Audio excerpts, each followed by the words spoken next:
Salam jumpa kembali, sahabat-sahabat Kristus yang terkasih.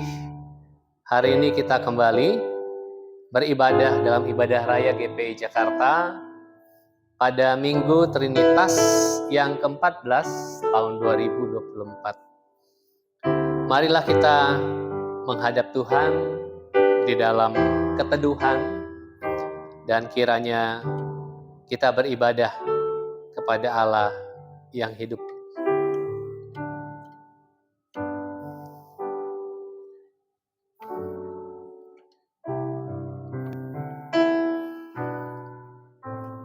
Mazmur 34 ayat 15 sampai 22. Jauhilah yang jahat dan lakukanlah yang baik. Carilah perdamaian dan berusahalah mendapatkannya. Mata Tuhan tertuju kepada orang-orang benar dan telinganya kepada teriak mereka minta tolong. Wajah Tuhan menentang orang-orang yang berbuat jahat untuk melenyapkan ingatan kepada mereka dari muka bumi. Apabila orang-orang benar itu berseru-seru, maka Tuhan mendengar dan melepaskan mereka dari segala kesesakannya. Tuhan itu dekat kepada orang-orang yang patah hati dan Ia menyelamatkan orang-orang yang remuk jiwanya. Kemalangan orang benar banyak, tetapi Tuhan melepaskan dia dari semuanya itu. Ia melindungi segala tulangnya, tidak satu pun yang patah. Kemalangan akan mematikan orang fasik, dan siapa yang membenci orang benar akan menanggung hukuman. Marilah di hadapan Tuhan kita menyembah Dia, kita pujikan di hadapan hadirat-Mu ya Bapa. Ku datang dengan penuh rindu.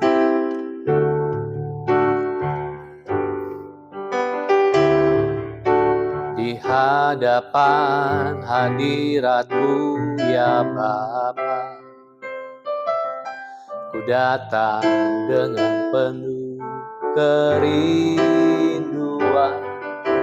Di hadapan hadirat-Mu ya Bapa, segala keangkuhanku hilang. Di hadapan hadirat-Mu, di hadapan hadirat-Mu ya Bapa,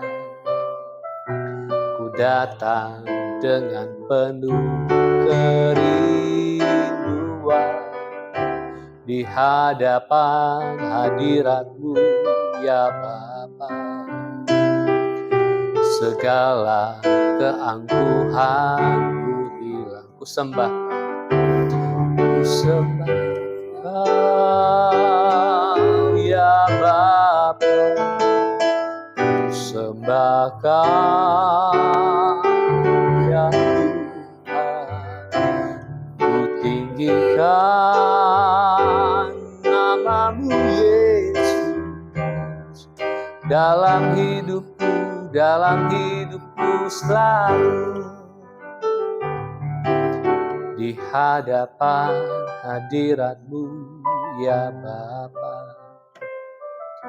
ku datang dengan penuh kerinduan. Di hadapan hadirat-Mu ya Bapa, segala keangkuhanku hilang. Kami sembah, ku sembah Kau ya Bapa, ku sembah Kau ya Tuhan, ku tinggikan nama-Mu Yesus dalam hidupku selalu. Ku sembah Kau ya, ku sembah Kau ya Bapa, ku sembah Kau ya Tuhan, ku tinggikan nama-Mu Yesus dalam hidupku dalam hidupku selalu, dalam hidup kami. Dalam hidupku selalu, dalam hidupku. Dalam hidupku selalu.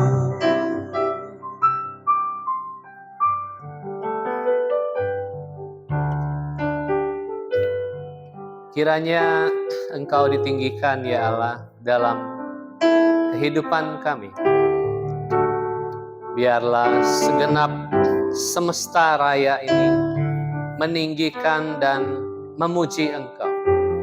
Karena rahmat-Mu yang besar, karena anugerah-Mu yang luar biasa, yang merengkuh dan menyertai kami semua. Kiranya pada hari ini kami kembali merayakan rahmat dan anugerah-Mu dan kebangkitan Kristus ke tengah dunia bagi kami semua. Kiranya melalui ibadah pada hari ini, Minggu Trinitas yang ke-14, kami merayakan Engkau kembali. Sertailah ibadah ini dengan kuat kuasa dari Roh Kudus-Mu. Biarlah setiap kami berjumpa dengan Engkau sendiri, Allah yang hidup dan yang mengasihi kami semua. Terpuji nama-Mu, kami mengalaskan dan membuka ibadah ini di dalam nama Tuhan Yesus Kristus. Amin. Mari saya ajak kita untuk menyanyikan kasih Tuhan sambil berdiri, bertemu dalam kasih-Nya, berkumpul dalam anugerah-Nya. Bertemu dalam kasih-Nya, berkumpul dalam anugerah-Nya, bersuka cita semua di dalam rumah Tuhan. Bertemu dalam kasih-Nya, berkumpul dalam anugerah-Nya, bersuka cita semua di dalam rumah Tuhan. Saudaraku dan saudariku, Tuhan cinta dan mengasihi-Mu. Mari bersuka cita semua di dalam rumah Tuhan. Bertemu dalam kasih-Nya, berkumpul dalam anugerah-Nya, bersuka cita semua di dalam rumah Tuhan. Saudaraku dan saudariku, Tuhan cinta dan mengasihi-Mu. Mari bersuka cita semua di dalam rumah Tuhan. Oh, saudaraku dan saudariku, Tuhan cinta dan mengasihi-Mu. Mari bersuka cita semua di dalam rumah Tuhan. Mari bersuka cita semua di dalam rumah Tuhan. Silakan duduk. Kita bersuka cita di dalam rumah Tuhan, karena kasih dan anugerah Tuhan senantiasa tersedia bagi kita. Dan kita selalu diingatkan dalam minggu-minggu ini bahwa Kristus Sang Roti Hidup tersedia bagi kita semua. Yosua 4 ayat 1 sampai 2, dilanjutkan 14 sampai 18. Setelah seluruh bangsa itu selesai menyeberangi sungai Yordan, berfirmanlah Tuhan kepada Yosua demikian. Pilihlah dari bangsa itu 12 orang, seorang dari tiap-tiap suku. Pada waktu itulah Tuhan membesarkan nama Yosua di seluruh orang Israel, sehingga mereka takut kepadanya seperti mereka takut kepada Musa seumur hidupnya. Pada waktu itulah berfirmanlah Tuhan kepada Yosua demikian, perintahkanlah para imam pengangkat tabut hukum Allah itu, supaya naik dari sungai Yordan.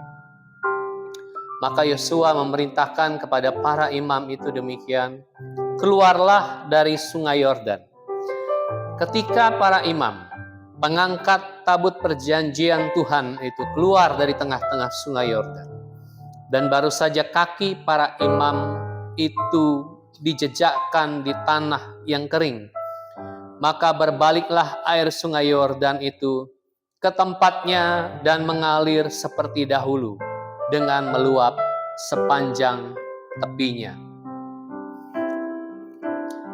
Efesus pasal yang ke-6 ayat 1 ayat 10 sampai 20. Akhirnya hendaklah kamu kuat di dalam Tuhan, di dalam kekuatan kuasa-Nya. Kenakanlah seluruh perlengkapan senjata Allah, supaya kamu dapat bertahan melawan tipu muslihat iblis.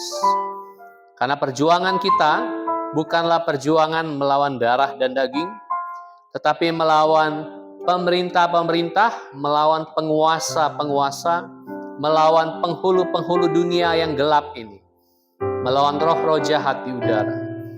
Sebab itu ambillah seluruh perlengkapan senjata Allah, supaya kamu dapat mengadakan perlawanan pada hari yang jahat itu, dan tetap berdiri sesudah kamu menyelesaikan segala sesuatu. Jadi, berdirilah tegap, berikat pinggangkan kebenaran, dan berbaju zirahkan keadilan.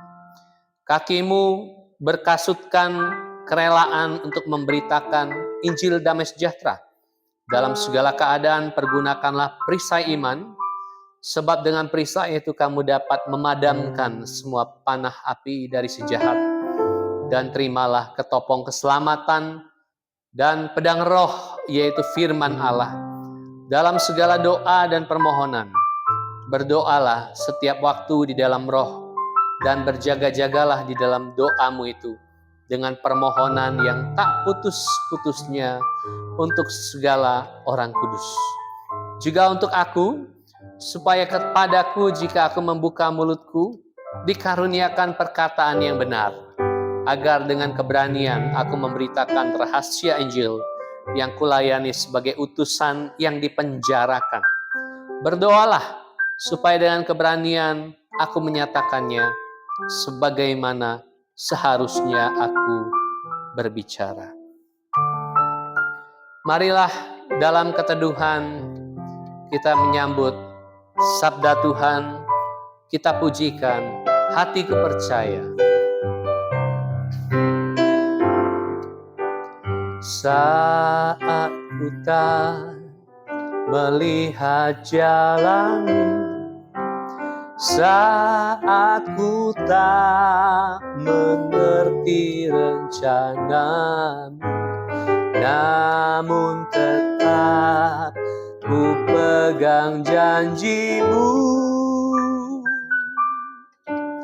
Pengharapanku hanya padamu saat ku tak melihat jalan, saat ku tak melihat jalanmu, saat ku tak mengerti rencanamu, namun tetap ku pegang janjimu. Pengharapanku hanya padamu, hati kami percaya, hatiku percaya,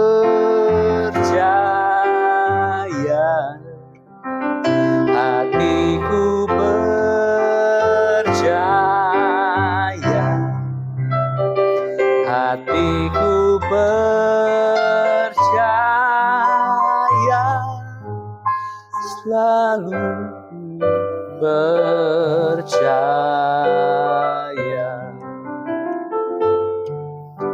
Saat ku tak melihat jalanmu, saat ku tak mengerti rencanamu, namun tetap ku pegang janjimu. Pengharapanku hanya padamu, hati kami percaya, hatiku percaya,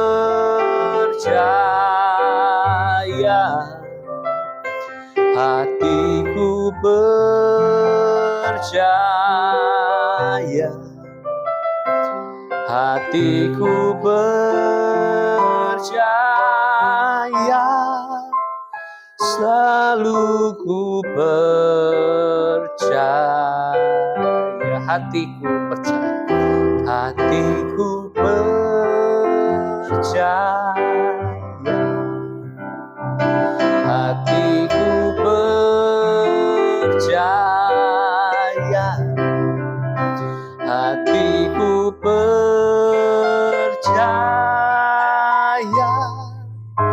selalu ku percaya.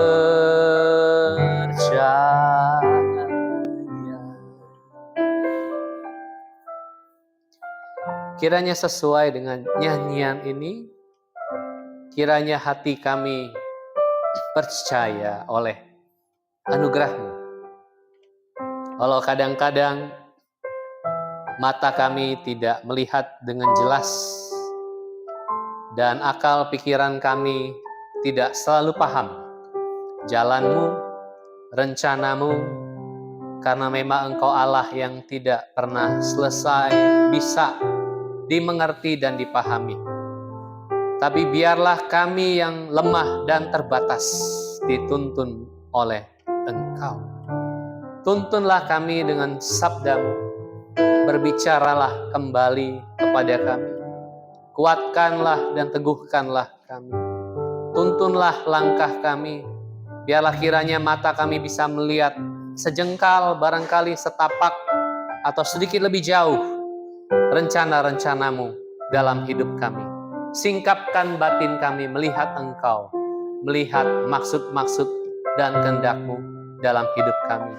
Dan biarlah firman-Mu hari ini kembali menyapa kami. Pakailah hamba-Mu yang sangat terbatas untuk menyampaikan sabda Tuhan. Terima kasih ya Allah, kami menyambut sabda-Mu dengan penuh ucapan syukur. Dalam Kristus Yesus Tuhan, kami berdoa. Amin. Firman Tuhan pada hari ini terambil dari Yohanes pasal 6 ayat 56 sampai 69. Siapa saja yang makan dagingku dan minum darahku, ia tinggal di dalam aku, dan aku di dalam dia. Sama seperti Bapa yang mengutus aku, dan aku hidup oleh Bapa. Demikian juga siapa saja yang memakan aku, akan hidup olehku. Inilah roti yang telah turun dari surga. Bukan roti seperti yang dimakan nenek moyangmu dan mereka mati. Siapa saja yang makan roti ini, ia akan hidup selama-lamanya. Semuanya itu dikatakan Yesus di Kapernaum ketika ia mengajar di rumah ibadat. Sesudah mendengar semuanya itu, banyak dari murid-murid Yesus yang berkata, perkataan ini keras. Siapakah yang sanggup mendengarkannya?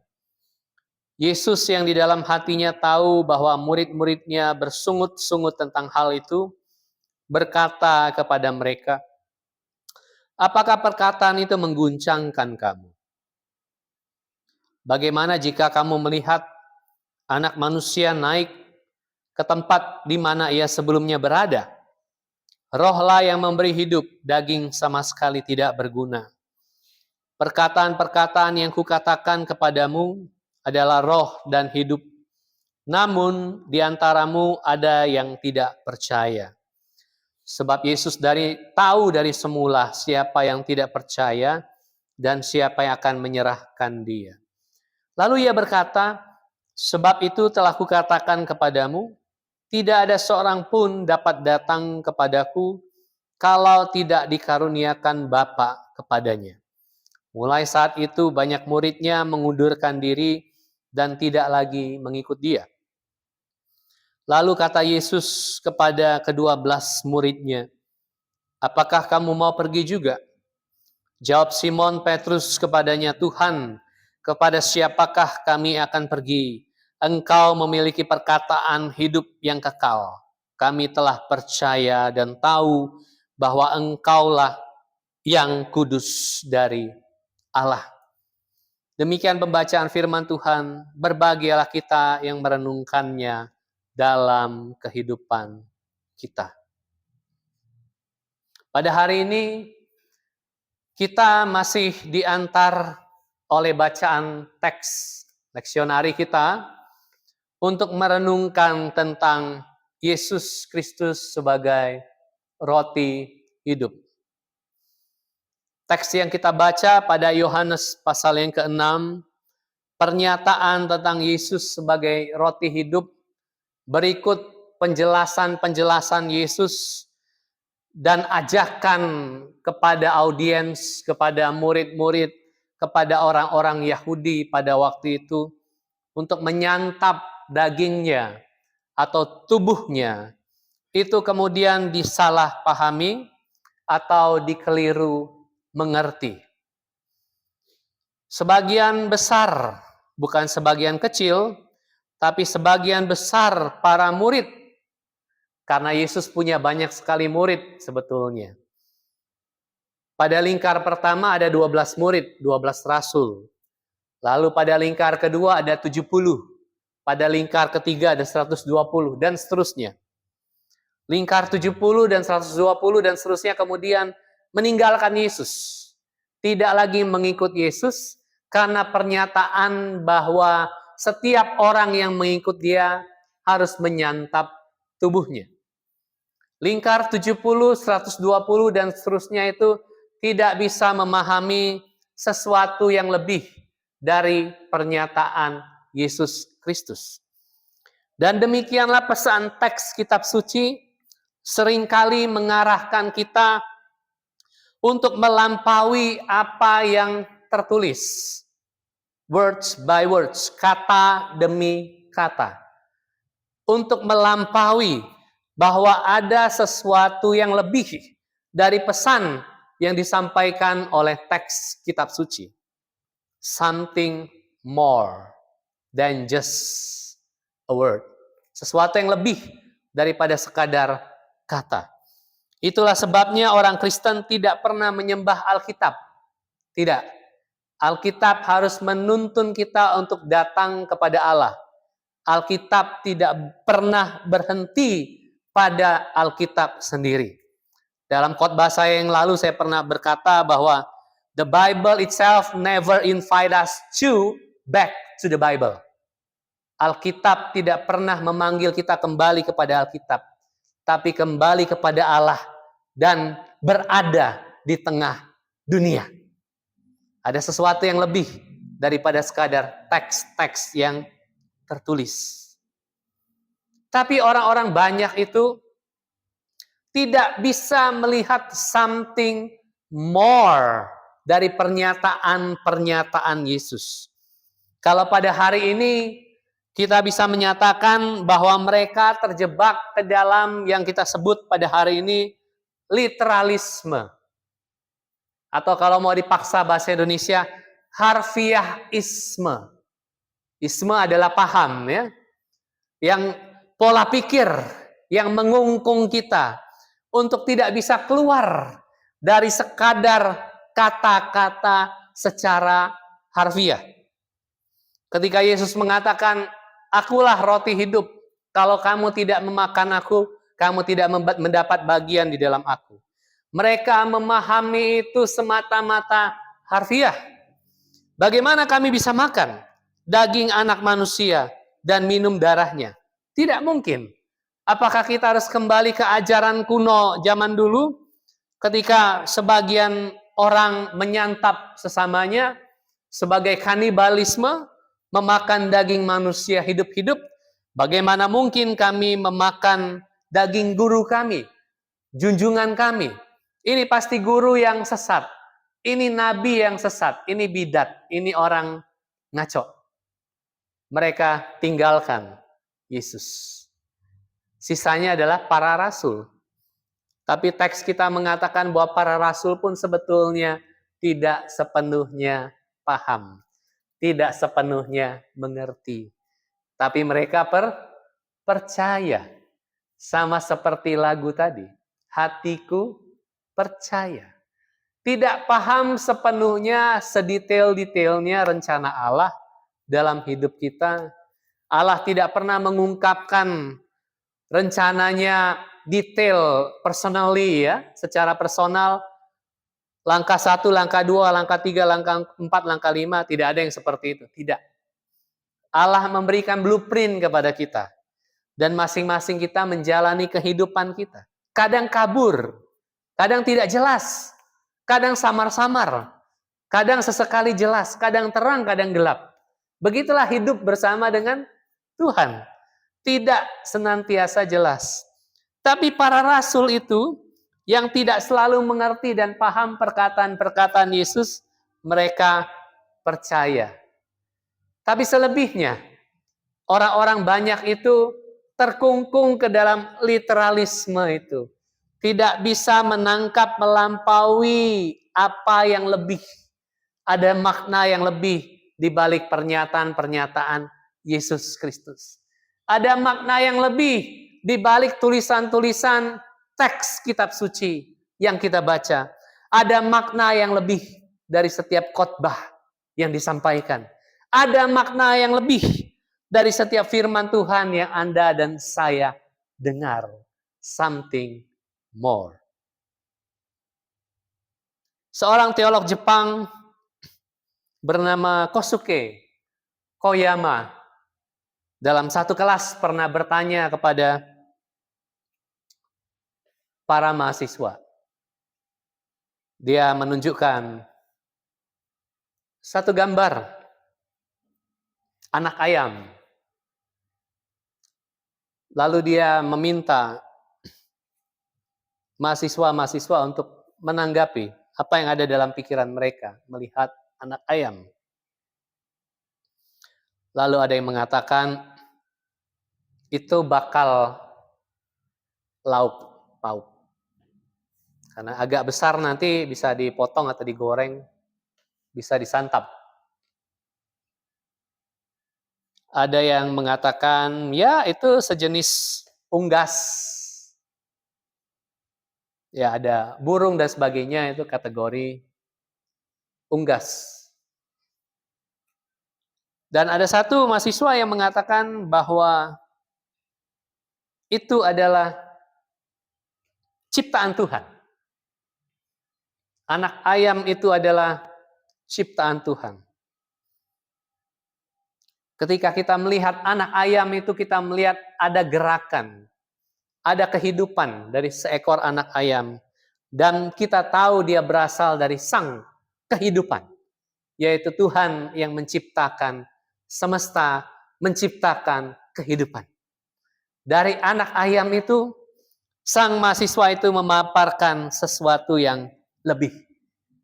Dan Kosuke Koyama mengatakan, memang ada something more dari kita melihat anak ayam itu. Bukan semata-mata anak ayam, tapi anak ayam itu bisa mengarahkan kita kepada sesuatu yang lebih, yaitu Tuhan yang menciptakan kehidupan.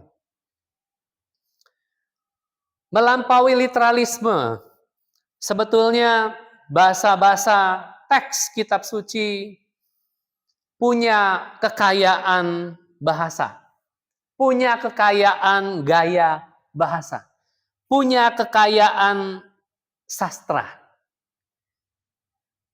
Biasanya literalisme dikontraskan dengan yang namanya simbolisme. Yesus Kristus ketika dia menyatakan bahwa dia adalah sang roti hidup, dia mau mengatakan secara simbolik, lihat sesuatu yang lebih daripada sekadar roti. Kalau Anda dan saya tidak bisa melihat sesuatu yang lebih dari roti itu hanya dilihat sebagai perut yang mengenyangkan perut kita. Dan orang banyak mengikut Yesus sebatas perut di pasal yang sebelumnya. Roti itu menunjuk pada persekutuan atau relasi yang akrab, relasi yang intim, sesuai dengan budaya itu pada waktu itu sendiri yang mengungkapkan bahwa ketika Anda dan saya dijamu, dihidangkan roti, makanan pokok dan sebagainya, itu berarti penanda persekutuan. Diterima di dalam komunitas. Dan Yesus mau mengatakan bahwa engkau tidak bisa bersekutu denganku kalau engkau tidak menyantap tubuhku. Dalam arti bahwa mengikut Yesus berarti mesti terlibat di dalam partisipasi kehidupan Yesus Kristus yang bagaikan roti hidup itu. Mengapa roti hidup? Mengapa ada dua kata di situ? Roti dan hidup. Karena roti yang disantap itu sebetulnya mau mengacu kepada suatu hidup yang berbeda. Something more beyond than our daily life. Sesuatu yang lebih dari kehidupan yang biasa dipahami sebagaimana sebut saja sains memahami hidup. Sampai hari ini ilmu pengetahuan atau sains masih terus dalam progresnya mencari sebetulnya apa yang dimaksudkan dengan hidup itu. Apakah hidup itu ditopang oleh jantung? Dokter secara analisis material dulu mengatakan bahwa hidup ditopang oleh jantung. Jadi jantung adalah hidup. Kalau jantung berhenti berdetak, maka kehidupan pun berhenti. Tapi kemudian penelitian berkembang. Bukan jantung, otak belakang. Kalau bagian otak belakang sudah tidak berdenyut lagi duluan, maka orang itu dinyatakan tidak hidup lagi. Dia mati. Dari jantung pindah analisisnya ke otak. Tapi kemudian sains menimba dari biologi. Para ilmuwan biologi atau para biolog melihat bahwa hidup adalah susunan mekanisme organis. Bagaikan pagelaran orkestrasi yang saling berpadu, saling terhubung, saling terjalin. Ketika keterhubungan itu berhenti, tidak lagi terjalin, maka makhluk itu, sebut saja manusia, tidak lagi hidup. Maka kehidupan adalah jalinan mekanisme organis. Tanpa sistem organis yang tersusun, yang teratur, yang terjalin satu sama lain, tidak ada yang namanya kehidupan. Mulai dari struktur paling sederhana kehidupan mikroba, mikroorganisme, tumbuhan, hewan, sampai manusia, semuanya terjalin atas struktur yang kompleks, saling terjalin, saling terhubung. Kalau Anda melihat tubuh kita, daging kita sebetulnya terdiri dari miliaran, ratusan miliar sel-sel hidup yang berjejaring satu sama lain di dalam tubuh kita. Bahkan ada jejamuran di dalam usus-usus kita. Ada organ-organ tubuh yang menyusun kita. Manakala tidak ada lagi keterhubungan antar organisme, orkestrasi di dalamnya, maka kehidupan berhenti. Tapi sampai hari ini masih tetap terbatas orang memahami apa itu hidup. Anda dan saya pasti tahu satu cerita berbasis novel yang sering difilmkan tentang Dr. Frankenstein. Dr. Frankenstein digambarkan sebagai seorang ilmuwan yang mau menghidupkan makhluk di hadapannya yang sudah mati. Dengan kejut listrik, karena pada waktu itu ilmu pengetahuan memahami bahwa listrik mengantarkan energi kehidupan. Makhluk itu dikejutkan dengan listrik, tidak terjadi sesuatu. Sampai akhirnya singkat cerita kita tahu bahwa makhluk itu bangkit karena Dr. Frankenstein itu, tapi kita tahu yang terjadi berikutnya bahwa makhluk itu tidak lagi sebagaimana makhluk yang proper, yang seutuh-utuhnya makhluk, tapi dia menjadi monster Frankenstein.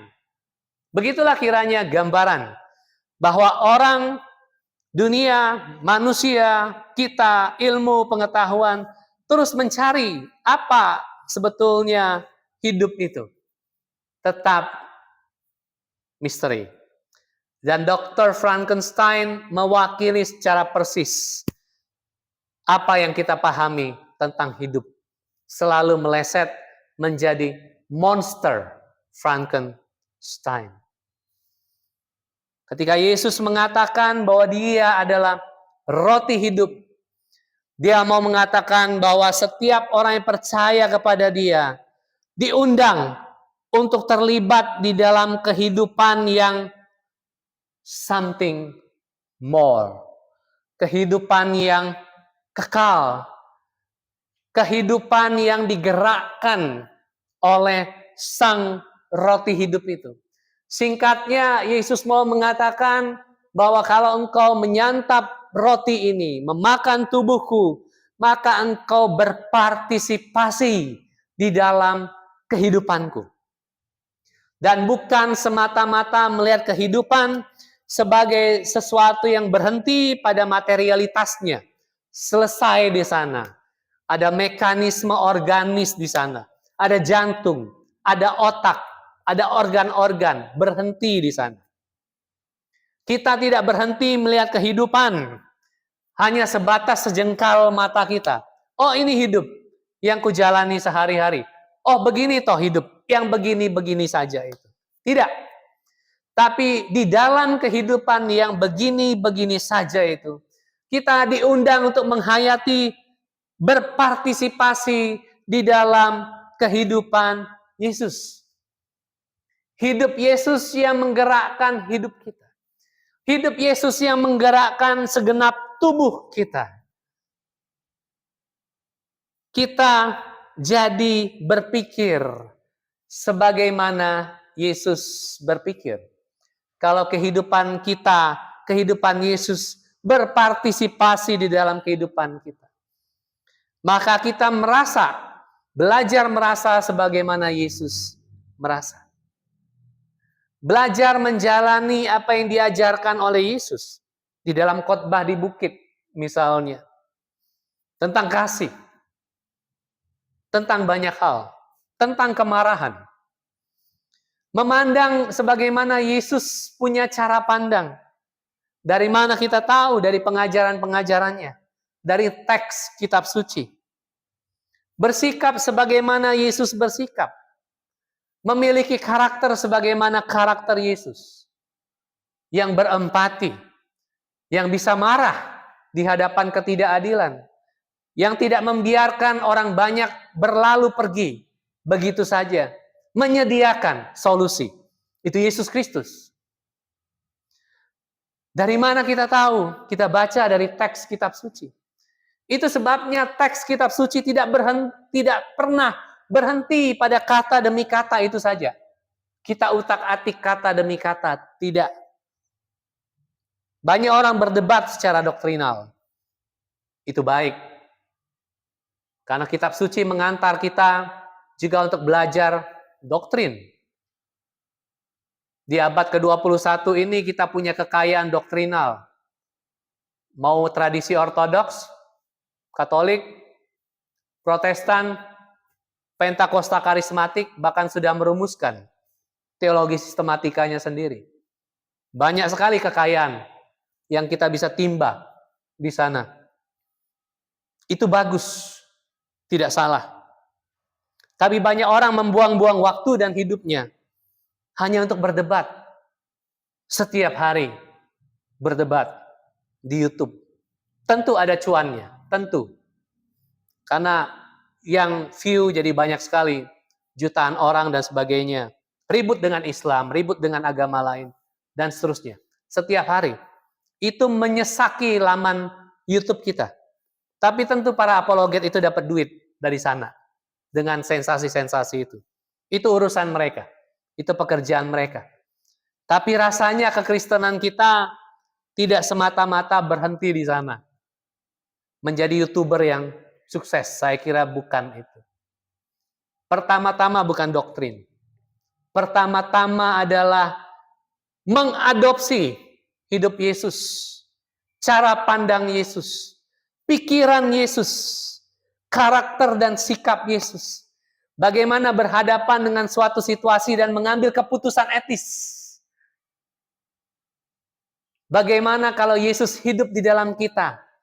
Kita merasa, berpikir, berjumpa dengan orang, menghadapi masalah, menghadapi krisis, bersama dengan hidup Yesus. Itu yang terutama. Doktrin bisa menyusul, nanti dirumuskan. Kalau hidup kita benar bersama dengan Yesus Kristus. Doktrin akan menata akal kita. Tapi maaf, saya mau mengatakan doktrin bukan yang pertama. Tapi the ethical ways of life with the life of Jesus. Itu yang pertama. Nanti akal, pikiran kita, rasio kita ditata dengan doktrin. Tapi hayati cara pandang Yesus. Bentuk hidup kita sesuai dengan karakter Kristus. Sikap dan keputusan-keputusan yang diambil oleh Yesus Kristus. Kiranya kita ambil di tengah kehidupan kita sendiri. Dan itulah yang menjadikan kita murid-murid Yesus. Yang menyantap roti hidup. Hidup berpartisipasi di dalam hidup Yesus. Dan kalau hidup Yesus hidup di dalam kita, hiduplah dalam keseharian kita. Apapun keputusan yang kita ambil, cara kita merasa, memersepsikan segala sesuatu, itu berdasarkan kehidupan Yesus Kristus. Amin. Mari kita berdoa. Terima kasih ya Allah. Kristus sang roti hidup tidak henti-hentinya memperkaya kehidupan kami yang terbatas, yang sederhana. Terima kasih karena kami diundang berpartisipasi di dalam kehidupan Kristus. Dan kalau kehidupan Kristus hidup di dalam hidup kami yang fana, kami tidak gentar dan takut dengan kefanaan kami, dengan keterbatasan kami. Tapi justru melalui keterbatasan kami, pada batas paling ujung dari hidup kami melihat hidup Yesus yang kekal, yang melampaui batasan-batasan kami. Atau batas-batas yang kami buat sendiri. Itulah sebabnya kiranya kami mau bersyukur karena sang roti hidup kami mengundang kami masuk ke dalam persekutuan, masuk ke dalam partisipasi di dalam kehidupannya. Kami diundang dan kami dipuaskan dan dikenyangkan di dalam Dia. Terima kasih ya Allah. Terima kasih. Hidup kami bermakna di dalam hidup Yesus. Ada sesuatu yang lebih dari sekadar hidup kami yang terbatas. Ada sesuatu yang lebih. Kiranya mata kami dan hati kami bisa menangkap, melihat, dan memaknainya. Terima kasih ya Allah. Ini doa kami. Kami alaskan demi Kristus, Yesus Tuhan. Kami sudah berdoa. Amin. Marilah kita bangkit berdiri dan bersama dengan gereja Tuhan di segala tempat dan di segala zaman, marilah kita mengikrarkan pengakuan iman rasuli. Aku percaya kepada Allah, Bapa yang Maha Kuasa, Khalik langit dan bumi, dan kepada Yesus Kristus, anaknya yang tunggal Tuhan kita, yang dikandung dari Roh Kudus, lahir dari anak darah Maria, yang menderita sengsara di bawah pemerintahan Pontius Pilatus, disalibkan, mati dan dikuburkan, turun ke dalam kerajaan maut. Pada hari yang ketiga, bangkit pula dari antara orang mati, naik ke surga, duduk di sebelah kanan Allah, Bapa yang Maha Kuasa, dan dari sana ia akan datang untuk menghakimi orang yang hidup dan yang mati. Aku percaya kepada Roh Kudus, gereja yang kudus dan am, persekutuan orang kudus, pengampunan dosa, kebangkitan tubuh, dan hidup yang kekal. Amin. Silakan duduk. Mari kita memberikan persembahan kita sebagaimana Kristus Sang Roti Hidup memberikan hidup kekal kepada kita. Kuberi persembahan pada Tuhan. Kuberi persembahan pada Tuhanku, sambil puji Yesus Juru Selamatku. Dengan sukaria beri padamu dan merasa kaya dalam Tuhanku. Mari kawan-kawan, mari kawan-kawan, bawa persembahan, datanglah segera. Mari berdoa. Kami bawa doa-doa kami kepadamu pada hari ini. Kami berdoa ya Allah, untuk setiap kami yang barangkali di hadapannya jalan terasa gelap, samar-samar. Biarlah Tuhan anugerahkan percaya untuk tetap melangkah walaupun jalan tidak selalu terang, tidak selalu jelas. Karena begitulah kami tahu bahwa Allah melatih kami untuk terus percaya. Terima kasih untuk kami semua yang menghadapi jalan buntu.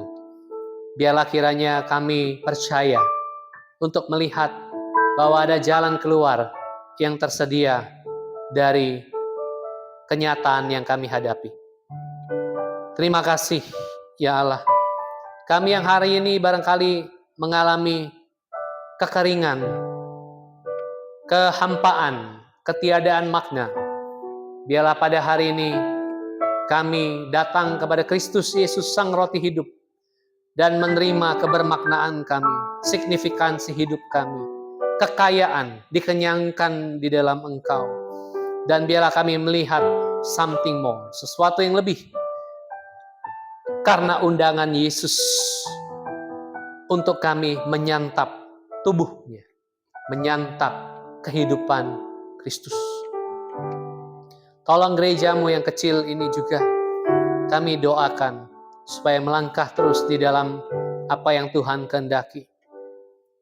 Sampai pada akhirnya, bersama dengan sinode, bersama dengan gereja Tuhan di seluruh dunia, apapun bentuknya, apapun gayanya, kami berjejaring sebagai satu sistem organisme hidup, jejaring rahmat Allah.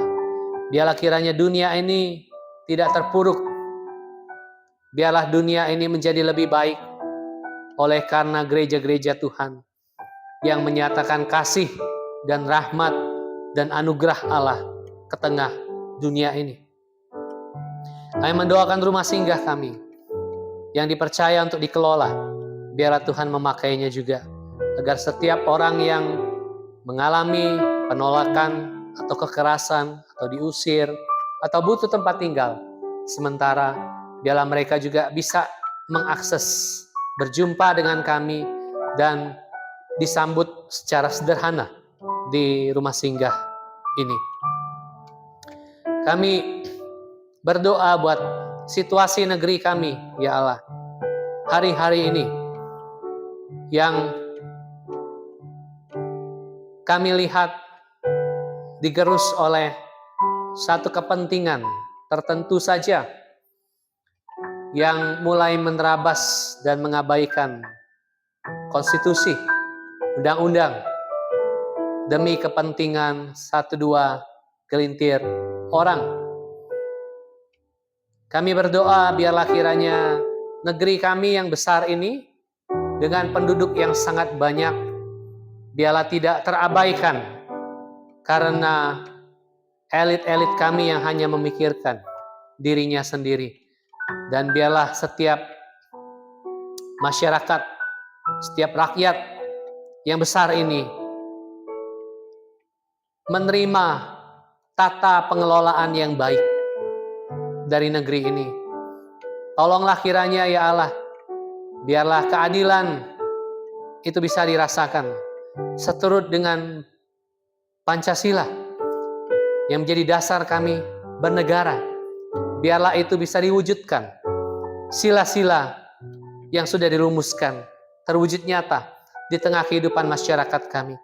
Dan terutama biarlah negeri kami tidak masuk ke dalam kekelaman, keterpurukan hanya gara-gara ditarik oleh kepentingan 1-2 orang penguasa. Terima kasih ya Allah. Kami berdoa buat juga alam kami yang semakin terpuruk. Seluruh dunia yang cemas. Karena setiap kebijakan-kebijakan atas iklim hampir semua gagal total. Dan kami tahu bumi kami terus menangis, merana setiap hari. Karena eksploitasi yang rakus, yang serakah, yang tidak pernah berhenti. Biarlah kiranya kami berdoa, biarlah terus dibangkitkan negara-negara, sekumpulan orang yang berani untuk melihat bahwa alam kami perlu diselamatkan melampaui kepentingan-kepentingan ekonomi kapitalistik. Biarlah dibangkitkan negara-negara yang berani untuk menata kembali sistem ekonomi dunia ini agar tidak membuat semuanya binasa, alam termasuk manusia di dalamnya. Kami berdoa, biarlah kiranya kerajaan Allah dinyatakan di tengah dunia ini. Biarlah sistem-sistem yang maruk serakah, rakus, kiranya bisa dihalau dengan kedatangan kerajaan Allah itu ke tengah kami. Terima kasih ya Allah, terima kasih. Ini doa-doa kami yang kami naikkan dengan kerendahan. Dan biarlah kiranya Engkau pun mendengar seruan-seruan batin kami yang terbatas, yang barangkali menjerit. Harapan-harapan yang Tuhan bangkitkan dalam hati kami.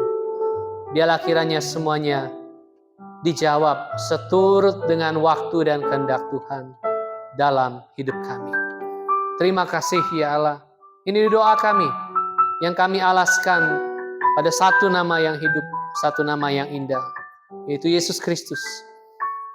Dia pula yang mengajar kami untuk berdoa. Bapa kami yang di surga, dikuduskanlah namamu, datanglah kerajaanmu, jadilah kehendak-mu di bumi seperti di surga.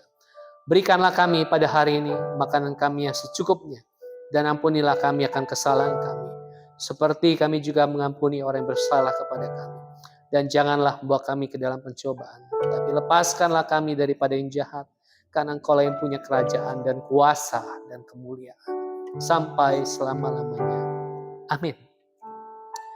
Mari kita akhiri ibadah kita, dan sambil berdiri kita nyanyikan, Yesus itulah satu-satunya penolongku yang sungguh.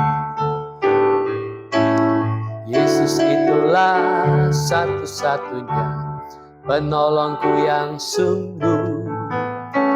Ia berjanji akan kembali angkat kita semua. Haleluya, puji Tuhan, upamu besar di surga.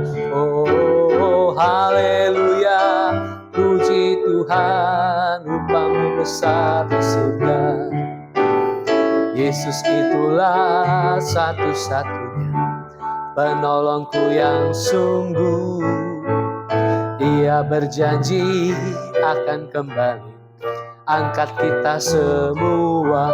Oh, haleluya, puji Tuhan, upamu besar di surga. Oh, haleluya, puji Tuhan, upamu besar di surga.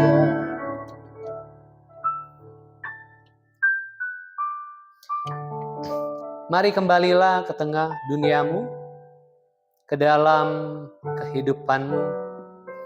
Kiranya engkau terhubung, terkoneksi, berpartisipasi di dalam kehidupan kekal di dalam Kristus.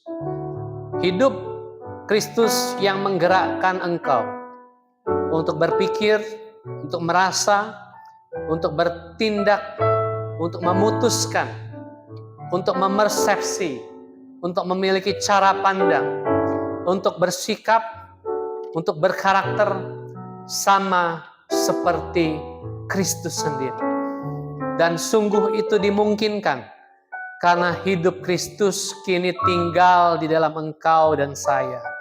Karena Kristus sang roti hidup itu kita santap menjadi bagian di dalam hidup kita yang fana, sehingga kita melihat hidup kita dan hidup di sekitar kita penuh dengan makna.